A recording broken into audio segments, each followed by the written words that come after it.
ಮನೆಯಲ್ಲಿ ಶಾಂತಿ, ಸಂತೋಷ ಮತ್ತು ಸಕಾರಾತ್ಮಕತೆಯನ್ನು ಪಡೆದುಕೊಳ್ಳಲು ನಮ್ಮ ಶಾಸ್ತ್ರದಲ್ಲಿ ಮನೆಗೆ ಸಂಬಂಧಿಸಿದ ಅನೇಕ ವಿಚಾರಗಳನ್ನು ಉಲ್ಲೇಖಿಸಲಾಗಿದೆ. ಹಾಗೆಯೇ ಇವುಗಳನ್ನೆಲ್ಲ ನಮ್ಮ ಹಿರಿಯರು ಕೂಡ ಪಾಲಿಸುತ್ತಿದ್ದರು. ಕೆಲವೊಮ್ಮೆ ಆ ಸಮಯದಲ್ಲಿ ಬೇಡದ ವಸ್ತುಗಳು ಯಾವಾಗಾದರೂ ಬೇಕಾಗಬಹುದು ಎಂದು ಉಪಯೋಗಿಸದೇ ಇದ್ದರೂ ಅಥವಾ ಉಪಯೋಗಕ್ಕೆ ಬರದೇ ಇದ್ದರೂ ಕೆಲವೊಂದು ವಸ್ತುಗಳು ಹಾಗೆ ಇಡುತ್ತೇವೆ. ಇಂತಹ ವಸ್ತುಗಳನ್ನು ಮನೆಯಲ್ಲಿ ಇಡುವುದರಿಂದ ಕೂಡ ನಮಗೆ ದೌರ್ಭಾಗ್ಯ ಬರುತ್ತದೆ. ಇದರಿಂದ ಕುಟುಂಬದಲ್ಲಿ ಮನೆಯ ಸದಸ್ಯರ ಪ್ರತಿಯೊಂದು ಕೆಲಸಗಳಿಗೂ ಕೆಡುಕು ಉಂಟಾಗುತ್ತದೆ. ತಿಳಿದು ತಿಳಿಯದೆಯೋ ಮಾಡಿರುವ ಸಣ್ಣ ಪುಟ್ಟ ತಪ್ಪುಗಳಿಂದ ದೊಡ್ಡ ಪ್ರಮಾಣದಲ್ಲಿ ಕಷ್ಟಗಳನ್ನು ಎದುರಿಸಬೇಕಾಗುತ್ತದೆ. ಹಾಗಾಗಿ ಮನೆಯಲ್ಲಿ ಇರಬಾರದಂತಹ ಕೆಲವೊಂದು ವಸ್ತುಗಳು ಯಾವುದೆಂದು ಇಂದು ತಿಳಿಯೋಣ. ದೇವರು ಎಂದರೆ ಬಹಳ ಶುದ್ಧ, ಮಡಿ, ಪದ್ಧತಿ ಎಂಬ ಮಾತುಗಳು ಬರುತ್ತದೆ. ಆದರೆ ಮನೆಯಲ್ಲಿ ಊನ, ಭಿನ್ನ, ಮುಕ್ಕಾದ ದೇವರ ವಿಗ್ರಹಗಳನ್ನು ಇಡುವುದು ಕೂಡ ಅಷ್ಟೇ ಅಶುಭ. ಎಂದಿಗೂ ಮನೆಯಲ್ಲಿ ಹಾಳಾದ, ಮುಕ್ಕಾದ, ಪೂಜೆಗೆ ಅರ್ಹವಲ್ಲದ ದೇವರ ವಿಗ್ರಹ, ಫೋಟೋ ಅಥವಾ ಪೇಂಟಿಂಗ್ಸ್ಗಳನ್ನು ಮನೆಯಲ್ಲಿ ಇಡಲೇಬಾರದು. ಇವುಗಳು ದುರಾದೃಷ್ಟವನ್ನು ಹೆಚ್ಚಿಸುತ್ತದೆ. ಹಾಗಾಗಿ ಪೂಜೆಗೆ ಅರ್ಹವಲ್ಲದ ದೇವರ ವಿಗ್ರಹ, ಫೋಟೋಗಳನ್ನು ಮನೆಯಿಂದ ಹೊರಗಡೆ, ಮರದ ಕೆಳಗೆ ಅಥವಾ ದೇವಾಲಯದ ಬಳಿ ಇಡುವುದು ಒಳಿತು. ಸಾಮಾನ್ಯವಾಗಿ ಮನೆಯ ಒಳಗಡೆ ಬಳ್ಳಿ ಸಸ್ಯಗಳಿಂದ ಅಲಂಕರಿಸಲು ಇಷ್ಟಪಡುತ್ತಾರೆ. ಆದರೆ ಮನೆಯಲ್ಲಿ ತಿಳಿಯದೆ ಮುಳ್ಳಿನ ಗಿಡಗಳನ್ನು ನೆಡುವುದರಿಂದ ಕಷ್ಟಕ್ಕೆ ಸಿಲುಕಿಕೊಳ್ಳಬೇಕಾಗುತ್ತದೆ. ಮನೆಯಲ್ಲಿ ಎಂದಿಗೂ ಕಳ್ಳಿ ಗಿಡವನ್ನು ನೆಡಬಾರದು. ಈ ಗಿಡಗಳು ಮುಳ್ಳಿನೊಂದಿಗೆ ಬೆಳೆದಂತೆ ಆ ಮನೆಯಲ್ಲಿ ನಕಾರಾತ್ಮಕ ಶಕ್ತಿಯ ಪ್ರಭಾವ ಜಾಸ್ತಿಯಾಗುತ್ತದೆ. ಇದರಿಂದ ತೊಂದರೆಗಳು ಪ್ರಾರಂಭವಾಗುತ್ತದೆ. ಹಾಗಾಗಿ ಇಂತಹ ಗಿಡಗಳನ್ನು ನೆಡುವ ಮೊದಲು ಒಮ್ಮೆ ಯೋಚಿಸಿ. ಕೆಲವರು ಹಳೆಯ ದಿನಪತ್ರಿಕೆ, ಓದಿರುವ ಹಳೆಯ ಪುಸ್ತಕಗಳನ್ನು ಮುಂದೊಂದು ದಿನ ಉಪಯೋಗಕ್ಕೆ ಬರಬಹುದು ಎಂದುಕೊಂಡು ಮನೆಗಳಲ್ಲಿ ಇಟ್ಟುಕೊಳ್ಳುತ್ತಾರೆ. ಇದು ಉಪಯೋಗಿಸದೆ ಧೂಳಿನಿಂದ ಕೂಡಿರುತ್ತದೆ. ಇದರಿಂದ ಮನೆಯಲ್ಲಿ ನಕಾರಾತ್ಮಕ ಶಕ್ತಿ ಹೆಚ್ಚಾಗುತ್ತದೆ. ಮನೆಯಲ್ಲಿ ಕಲಹ, ಮನಸ್ತಾಪ, ಕುಟುಂಬದ ಏಳಿಗೆ ಆಗದೆ ಆರ್ಥಿಕ ಸಂಕಷ್ಟ ಮನೆಯ ಸದಸ್ಯರಿಗೆ ಹೆಚ್ಚಾಗುತ್ತದೆ.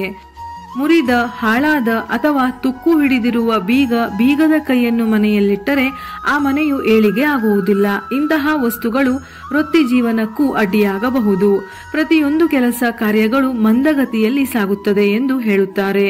ಈ ರೀತಿಯ ತುಕ್ಕು ಹಿಡಿದಿರುವ ಅಥವಾ ಬೇಡ ಎಂದು ಬಿಟ್ಟಿರುವ ಕಬ್ಬಿಣದ ವಸ್ತುಗಳು ಮನೆಯಲ್ಲಿದ್ದರೆ ಕೂಡಲೇ ಹೊರಹಾಕುವುದು ಉತ್ತಮ. ಮನೆಯಲ್ಲಿ ಚಾಲ್ತಿಯಲ್ಲಿಲ್ಲದ ಕೆಟ್ಟು ಹೋದ ಗಡಿಯಾರಗಳನ್ನು ರಿಪೇರಿ ಮಾಡಿ, ಇಲ್ಲವೇ ಅದನ್ನು ಮನೆಯಿಂದ ಹೊರಹಾಕಿ. ಈ ರೀತಿಯ ಗಡಿಯಾರ ಮನೆಯಲ್ಲಿದ್ದರೆ ಆ ಮನೆಗೆ ಒಳ್ಳೆಯದಲ್ಲ. ಮನೆಯ ಸದಸ್ಯರ ಪ್ರಗತಿಯು ಕುಂಠಿತವಾಗುತ್ತದೆ, ಸಮೃದ್ಧಿ ಆಗುವುದಿಲ್ಲ. ಒಳ್ಳೆಯ ಸಮಯದ ಬದಲಾಗಿ ಕೆಟ್ಟ ಸಮಯ ಆರಂಭವಾಗುತ್ತದೆ. ಸುಟ್ಟಿರುವ, ಹರಿದು ಹೋದ ಬಟ್ಟೆಗಳನ್ನು ಎಂದಿಗೂ ಧರಿಸಬಾರದು. ಇವುಗಳನ್ನು ಧರಿಸುವುದು ದಾರಿದ್ರ್ಯದ ಸಂಕೇತ. ಇದರಿಂದ ಋಣ ಬಾಧೆಗಳು ಹೆಚ್ಚಾಗುತ್ತದೆ. ಹಳೆಯ ಬೂಟುಗಳು, ಹರಿದ ಚಪ್ಪಲಿಗಳು ಮನೆಯಲ್ಲಿ ಹಾಗೆ ಇಟ್ಟಿದ್ದರೆ ಮೊದಲು ತೆಗೆದುಹಾಕಿ. ಜ್ಯೋತಿಷ್ಯ ಮತ್ತು ವಾಸ್ತುಶಾಸ್ತ್ರಗಳ ಪ್ರಕಾರ ಇದು ಕೆಡುಕನ್ನು ಸೂಚಿಸುತ್ತದೆ. ಇದರಿಂದ ಆರ್ಥಿಕ ಸಂಕಷ್ಟವನ್ನು ಎದುರಿಸಬೇಕಾಗುತ್ತದೆ. ಮನೆಯಲ್ಲಿ ಅಶಾಂತಿ, ದಾರಿದ್ರ್ಯ ಹೆಚ್ಚಾಗುತ್ತದೆ. ಒಡೆದು ಹೋದ ಗಾಜಿನ ವಸ್ತುಗಳು, ಹಾಳಾದ, ಮುರಿದ, ಉಪಯೋಗಕ್ಕೆ ಬಾರದ ವಸ್ತುಗಳನ್ನು ಮನೆಯಲ್ಲಿ ಎಂದಿಗೂ ಇಟ್ಟುಕೊಳ್ಳಬಾರದು. ಇವುಗಳನ್ನು ಇಡುವುದರಿಂದ ನಮಗೆ ನಾವೇ ಸಂಕಷ್ಟಗಳನ್ನು ತಂದುಕೊಂಡ ಹಾಗೆ. ನಕಾರಾತ್ಮಕ ಶಕ್ತಿಯು ಜಾಸ್ತಿಯಾಗಿ ಮನೆಗೆ ಅಶುಭ ಫಲಗಳು ಸಹ ಹೆಚ್ಚಾಗುತ್ತದೆ. ಇವೆಲ್ಲವೂ ದುರಾದೃಷ್ಟದ ಸಂಕೇತವೆಂದು ಹೇಳುತ್ತಾರೆ. ಮನೆಯ ಸ್ವಚ್ಛತೆ ಮನೆಯ ಸದಸ್ಯರ ರೋಗಗಳಿಂದ ದೂರವಿಡುತ್ತದೆ. ಹಾಗಾಗಿ ಮನೆಯಲ್ಲಿ ಜೇಡರ ಬಲೆ ಅಥವಾ ಗೂಡುಗಳಾಗಿದ್ದರೆ ತಕ್ಷಣವೇ ಸ್ವಚ್ಛಗೊಳಿಸಿ. ಎಲ್ಲಕ್ಕಿಂತ ಇವುಗಳು ಆಗದಂತೆ ಆಗಾಗ ಮನೆಯನ್ನು ಸ್ವಚ್ಛಗೊಳಿಸುವುದು ಒಳಿತು. ಮನೆಯಲ್ಲಿ ಜೇಡರ ಬಲೆಯು ಕಾಣಿಸಿಕೊಂಡರೆ ಅದು ಮುಂದಿನ ದಿನಗಳಲ್ಲಿ ಬರುವ ಕಷ್ಟಗಳ ಸಂಕೇತ ಎಂದು ಹೇಳುತ್ತಾರೆ. ಮನೆಯಲ್ಲಿ ನಲ್ಲಿಯ ನೀರು ಅಥವಾ ಕೊಳಾಯಿ ಸೋರುತ್ತಿದ್ದರೆ ಅದನ್ನು ಕೂಡಲೇ ಸರಿಪಡಿಸಿ. ನೀರು ಸೋರುತ್ತಾ ಹೋದಂತೆ ಮನೆಯಲ್ಲಿ ಹಣದ ಸಮಸ್ಯೆಗಳು ಜಾಸ್ತಿಯಾಗುತ್ತದೆ.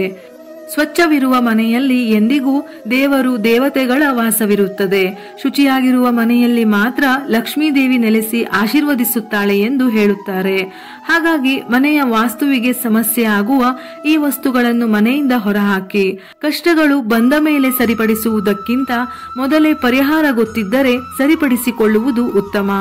ವಿಡಿಯೋ ಇಷ್ಟ ಆಗಿದ್ದಲ್ಲಿ ಮರೆಯದೆ ಲೈಕ್ ಮಾಡಿ, ನಮ್ಮ ಚಾನೆಲ್ ಅನ್ನು ಸಬ್ಸ್ಕ್ರೈಬ್ ಮಾಡಿ. ಉಪಯುಕ್ತ ಮಾಹಿತಿಯೊಂದಿಗೆ ಮತ್ತೆ ಭೇಟಿಯಾಗೋಣ.